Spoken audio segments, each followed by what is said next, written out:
Our next conversation today is with Ross Kaminsky. You can catch him 9 to noon on 850 KOA. Thanks for making time. Thanks for inviting me. Yeah. So we both make our living in the free speech business in slightly different jobs. What do you make of what's happening in this era of attacks on free speech and the press?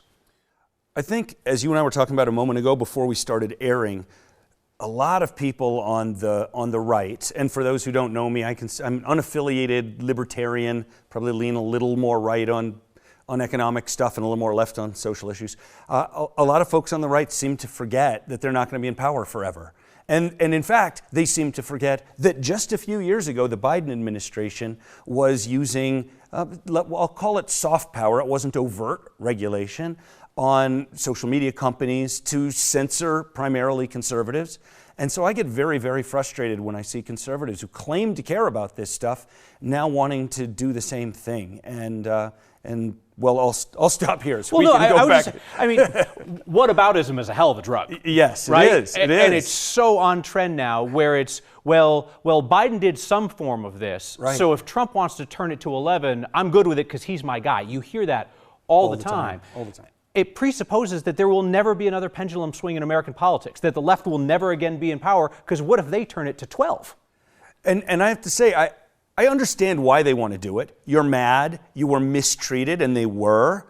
And you feel like, well, if I don't do it to them, like I'm going to be the adult here and I'm not going to treat them the way they treated me, there's no guarantee that they won't just do it again to you. In fact, they probably would. That's the nature of this political system we live in. But at some point, it's really important that the people who have the levers of power stand up for first principles, stand up for free speech, stand up for freedom of the press. You and I are in both of those worlds.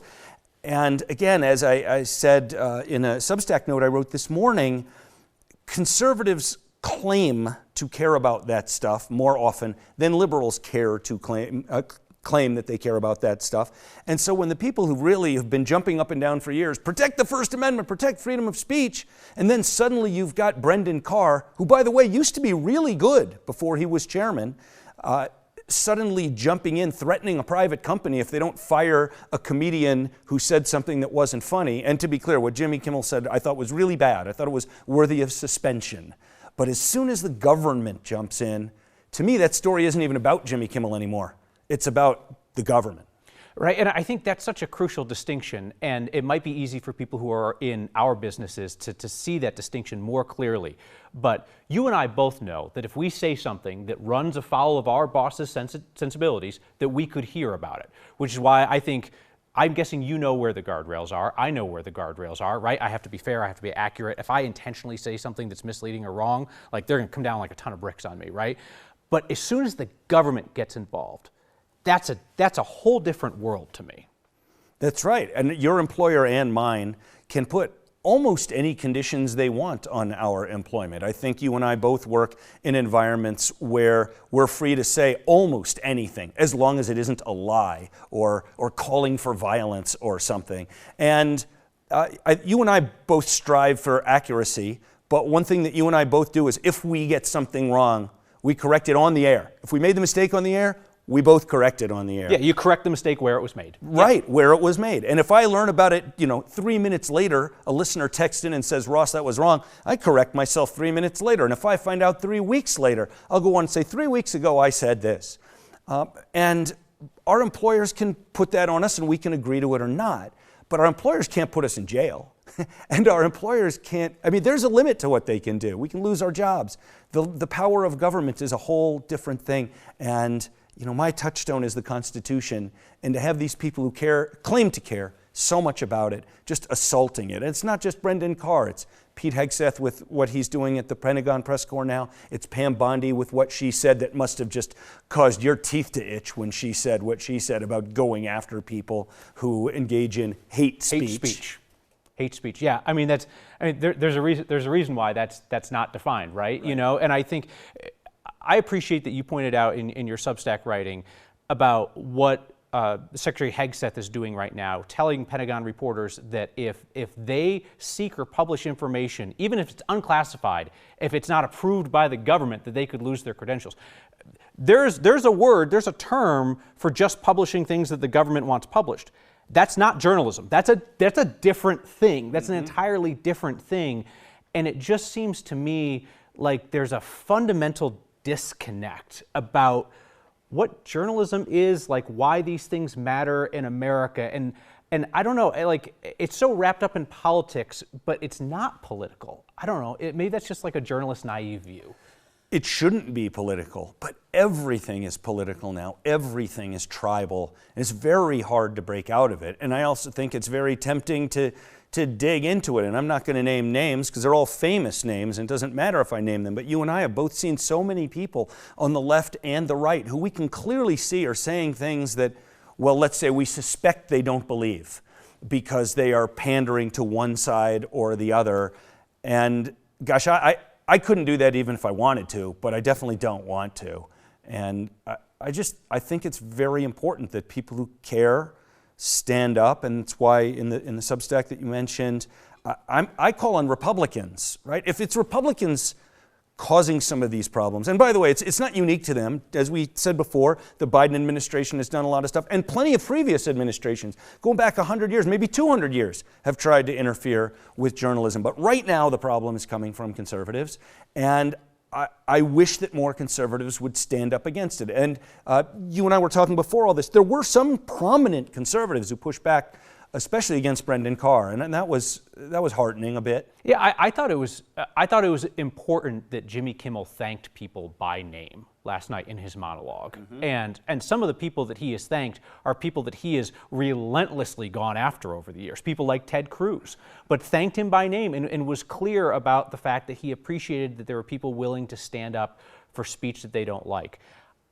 I'm curious, and we won't know until the pendulum swings, whether the left has learned any lesson from this and now will be more willing to tolerate speech that they don't like because they have seen it weaponized in a way that, frankly, no previous administration has done. I don't know if that lesson has been learned or if we'll be able to tell. I think it's unlikely, and I'm not trying to be unduly cynical, but I think the structure of our politics right now is such that there are so few competitive congressional seats that in most congressional districts, you're only worried about the primary. If you're in a blue seat, if you win the primary, you're going to be in, right? And so on. Colorado, the 8th congressional district, is probably the most competitive district, not just in the state, could be the most competitive district in the country. But the rest of them, you pretty much know who's going to win, right? And so what that means is that the Democrats are worried about primary challenges from their left, and so they drift left to avoid that, and the Republicans the same on the right. And neither one of them cares very much about what the other side thinks. And this has been going on in our politics for a while. Nancy Pelosi did it probably most famously, but Republicans have done it too, saying kind of overtly, we won, that has consequences, so we're not even going to involve you in the deliberations.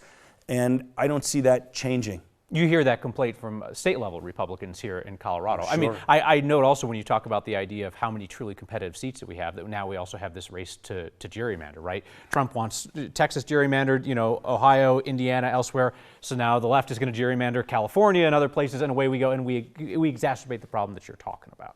That is so harmful for this country. And yet I don't see that changing either, because it would take an act of Congress, which would mean it would take all those safe seats we were just talking about. It would require those safe seat holders to vote to make their seats less safe. Hard to see them doing that. Yeah. I want to wrap up on perhaps something that's hopeful, in the sense that we have both experienced, as people who are practitioners of free speech in Colorado, that there are public officials who wield power who don't use that power overtly against speakers they dislike. I think about Governor Jared Polis, right? He's a Democrat. I listen to your show. You criticize him plenty. You have also given him credit where you feel like it's due. He continues to come in and have conversations with you, even when you're critical. If people watch my show, they know that I've taken him on a number of different issues, also given him credit where I think it's due. He continues to have conversations with me. He can't take either of us off the air, but he could pull levers to make our lives a lot tougher. He chooses not to. There are people in political life, not to single him out, he's not the only one, who choose not to wield the power in the way that President Trump and some others want to. That's right. And first, I think that if you can't behave that way, you probably shouldn't go into politics. Second, with Governor Polis in particular, he he appreciates if a question is honest. I think that he might not come back to me or to you if he felt like he was being sandbagged with dishonest questions. But honest questions, honest criticism, he's fine with it. And I think most politicians are actually that way. I think in a certain sense, you need to have a pretty thick skin to be in politics. Somehow Donald Trump is where he is, and some moments has to have a thick skin, some moments seems to have a thick skin, and some seems to have the thinnest skin in the world, which I don't entirely understand.